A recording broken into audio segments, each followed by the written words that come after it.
Good morning, everybody. 1st of September. Bit of a damp and drizzly day outside. Just looking out the window. I think it's going to improve. Hope it improves so I can get outside. A very valid question is being asked by one of you guys, and the question is, what was I eating before? I actually hadn't managed to think about including that myself, so thank you, Jeff. So breakfast before, I would have a bacon sandwich on seeded wholemeal brownish type bread. It would either be Hovis 7 seed, which was my favourite. Aldi do a similar version of seeded bread, which I've got a very interesting point on that actually, because I lightly toast it because I like the bacon sandwich to be warm. So I don't toast it brown, I just lightly toast it to just give a bit of crispness.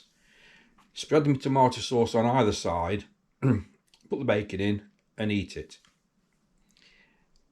The Aldi bread tasted sweet and didn't satisfy. I'd have another one. If I had Aldi bread every day, I would have 2 bacon sandwiches, and guess what? I could have eaten a third. With the Hovis 7 seed bread, sometimes I would fancy and have a second bacon sandwich, and I did stop eating the Aldi bread probably earlier this year because it tasted sweet. So Hovis 7 seed. An alternative to that, I would have a bowl of porridge, which would be Quaker's 2-minute microwave porridge, generally the golden syrup one, and 2 slices of toast and marmalade with my second coffee. So every breakfast I have a coffee to start with, save the pot of coffee and have the second coffee afterwards, or with if I'm having a cooked breakfast. In my head, I can't drink coffee with porridge or after porridge, so I'd enjoy toast, which gave me a buffer between the porridge and the coffee. But it was lovely. But I didn't have any more, just porridge, 2 slices of toast. So basically that's my breakfast intake every day for the past eons, a variation of those 2. Lunchtime, generally a sandwich, same bread, 7 seeders, sometimes a Tesco baguette thing, because I've had problems with gluten at times in my life with bread, and hence why I was having porridge and only 2 toast and probably Tesco little French baguette for lunch, but always bread for lunch. And I could either have baguette or my 7-seeded slice, which the 7-seed was a norm, with maybe some cold meat, some cheese, sliced tomato, only 1 or 2 little plum ones with a bit of salt, pepper on, packet of crisps, pot of coffee, or a sugar-free drink, and that's probably it for lunch. So yeah, sandwich type, ploughman's type lunch, can of pop or coffee or even both, and followed by a Muller light yogurt. I used to have 2 of those a day, and that'd be it. Morning coffee. Between breakfast and lunch, morning coffee, I would probably have a biscuit or 2 biscuits, or occasionally a Twix. Very rarely a chocolate biscuit, but something, just a bit of a nibble, at sort of 10, 11ish. Mid-afternoon, I don't really think I had anything unless dinner was going to be late. Now, I always cook my dinner for 5 o'clock. My breakfast, 8 o'clock. I was ready for my lunch at 12 o'clock. I couldn't go to 1 o'clock. I had to eat my lunch at 12 o'clock. And whether that's a throwback from being in France or something, or my hunger, my cravings within me, I guess that's what it was.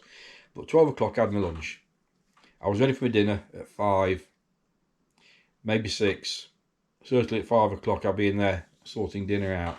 And that would be, in recent months, I did go through a phase of buying ready meals from Tesco Land, because you'd got 3, 4, 6 quid. But I'd only buy ready meals that didn't, on the traffic light system, I would only buy ready meals that didn't have a red, or sometimes one red. And it really limits to what you're having if you look at the traffic light system. So that sufficed me for months with buying food. Sometimes an Aldi curry, probably chicken jalfrezi with rice, the 2-pot curry thing they do, and probably onion barges or whatever. I was never keen on naan bread. Always a bit of mango chutney. So I'd probably average a curry a week. If I bought a box of curry from Tesco Land, one of these curry deals for 2 people, that's 7 quid, I would split half of it, have half in the freezer, half the dinner. In fact, I've got one in the freezer now, half of one. So that will be a good dinner, an easy dinner as well. Some evenings, I just wanted an easy dinner. Takeaways, probably once. McDonald's probably once every 2 months. Fish and chips, probably once a month. Chinese takeaway, I've probably had 3 this year. I did have something in a pot from some takeaway outlet in London, sort of a rice-based, Thai-ish, oriental. Out for dinner, as in sit-down dinner, once every 2 months. I've been out last weekend for dinner, actually. So cooking dinner, I would probably buy either gluten-free or crustless, or just a basic bacon quiche, with the whole intention of only eating half of it, and probably eating all of it, because I'd eat half of it, then finish it off when I was a bit peckish in the evening.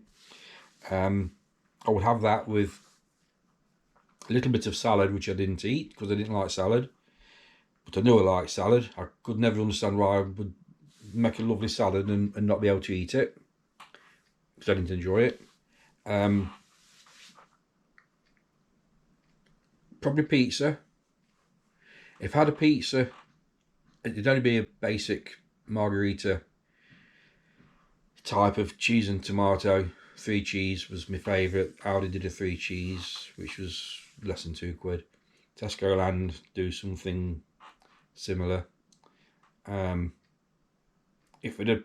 Sometimes they needed a bit of extra cheese, so I put on some of that grated half-fat cheese.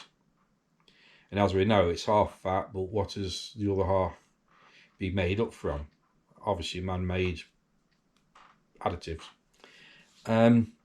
If I had chips, I'd buy chips from Aldi. I'd buy they do lovely sweet potato skin on chip type things, which are absolutely gorgeous. And I thought I'd be able to eat those now, but I went and looked at the packet of those in Aldi, and they're full of additives. They're not full of additives. They've got more than 3 ingredients. And that's when my limit's set, apart from the bacon, which I'm struggling with. Somebody did suggest some bacon to me, and I've got to look into that. So dinner also, well, I may have a chicken Kiev, a processed one.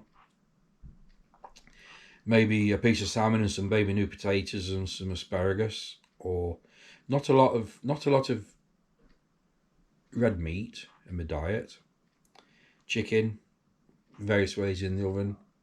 I'm not really a fried chicken sort of guy, but I would do chicken in breadcrumbs and wang it in the oven. And the breadcrumbs I'd make myself. I'd get a loaf of my 7-seed, a slice of my 7-seed, wang it through the blender and make my own breadcrumbs.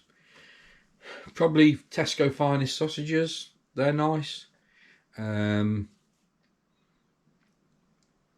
Mainly with, if I did potato chips, I'd make my own, because I don't like these factory chips. I can't stand the taste of them. I can't even stand the smell of them cooking. So potato chips, I would make my own, and I'd probably just buy one baking potato and make chips out of that. I'm making chips once a week at the minute with sweet potato, and if I buy a large sweet potato, it actually does me 2 days. There's too many chips, sweet potato chips for one meal. So I should go, I've got one in the fridge, but I shall go back to a smaller sweet potato. Dessert wise, always had a Muller Light at lunch. Evening time, either Muller Light or the Muller do chocolate, 3 variations of chocolate mousse desserts, or a caramel one with a mint and dark chocolate, or even a cheesecake, small cheesecake, just a processed Tesco Land cheesecake, or lemon mousse, or anything of that sort of dessertish. Sometimes a sugar-based ones, sometimes one of those things in a glass ramekin that you have to burn the top off. Not often. I'd always be peckish in the evening. I'd always have, so that's probably more, it's probably more cheese and biscuits. And I was trying to cut out the cheese, because I thought, oh, I've got to cut out the cheese because cheese is fattening, because my chicken's not really fattening. If I make spag bol, which I'll probably do this time of year from now on, I'll probably do spag bol. I do spag bol, fresh ingredients, obviously tin tomatoes, obviously a squirt of tomato puree, everything else was fresh, never bought it processed, spag bol, and a pack of mince, a tin of tomatoes, a small pack of passata, a good squirt of the tomato puree, and an onion would make me 4 meals. That's for 250 gram pack of mince. Slow cooker stews, fresh meat, fresh veg, with probably jacket tater.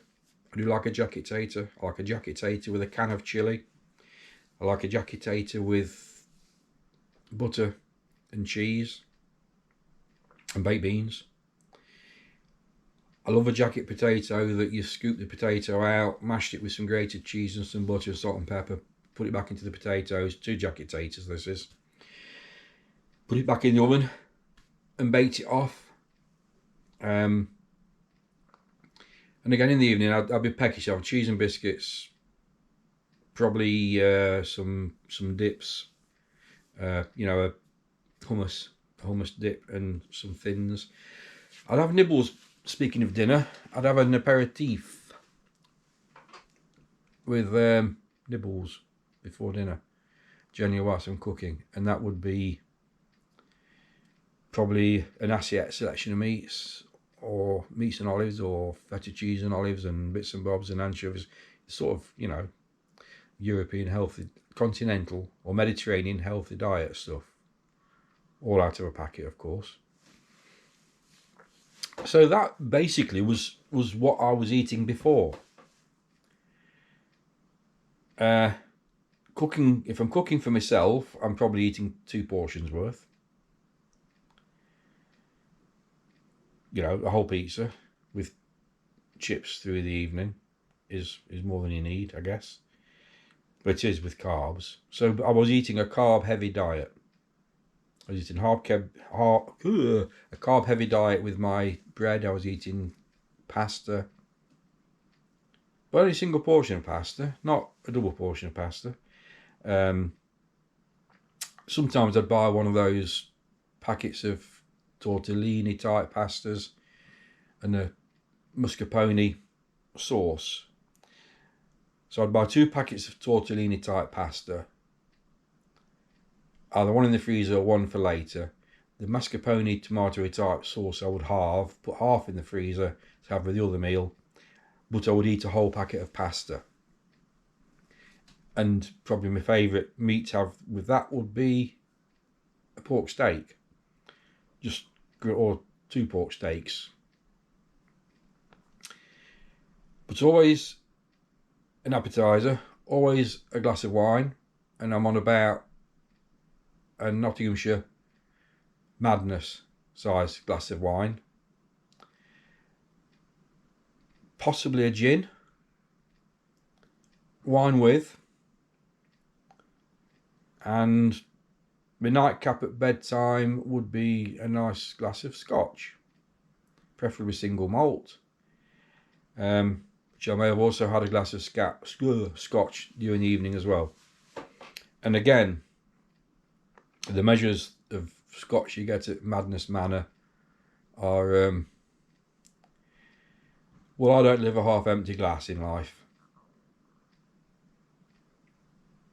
Mine's always pretty full, no matter what I'm doing in life, including drinking scotch, gin or whiskey, beer. I've had no beer. So that's what I was eating. So I don't really think I was eating unhealthily. I was probably eating for 2.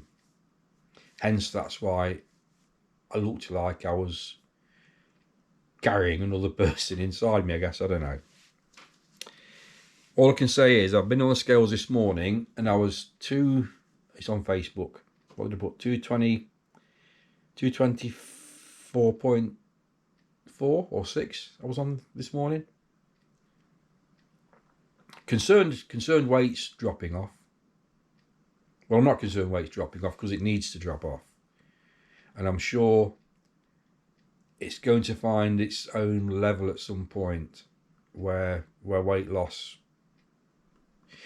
well, it's a percentage thing, I guess, has got to slow down. But yeah, so essentially I've got less than 2 stone to go to perhaps what my target is. I don't know if that is my target. I'll see what it looks like when I get there. I've got a video of me on YouTube of my first horse riding lesson. First time I got on a horse, and I was either 59 or 60 years old, so that's only for, well, yeah, I think I was 60, because I think the comment at the time was, you know, I got 60 years old and I'm learning to ride a horse. So I shall post that, because you'll see on there how fat I wasn't. And it'd be nice to get back to that. 32-inch waist, skinny jeans. That's not too much to ask, is it? Let's see where we go. Thank you for watching. Thank you. If I do this and somebody else gets healthier from listening to me or watching me, I am absolutely happy. If the population of the world are totally bored and uninterested in my videos, but if one person benefits from talking with me or watching this, and I've had some lovely conversations with you guys, if one person benefits, I think that's brilliant. So if you're that one person, thank you very much. If there's more than one person, good on you. And for the rest of the world that aren't interested, well, you know, it don't matter, does it? So thanks a lot. Catch you on the next one. I'm going to give you a view of my YouTube studio. This is my studio after I've had a year or a summer of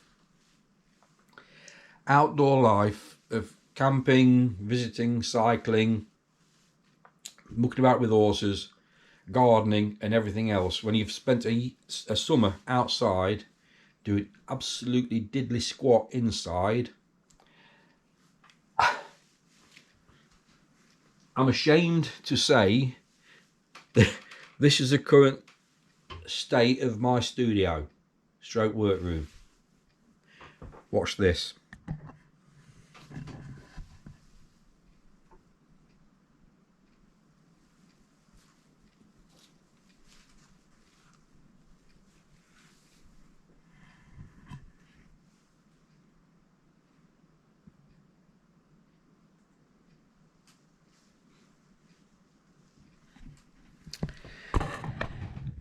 If you're interested in knowing what the milk bottles are for, if you're not interested in what the milk bottles are for, I'm going to tell you anyway. They use them overnight when I'm camping to have, you know, and when you take the top off, it almost fits in oil. Thanks, guys.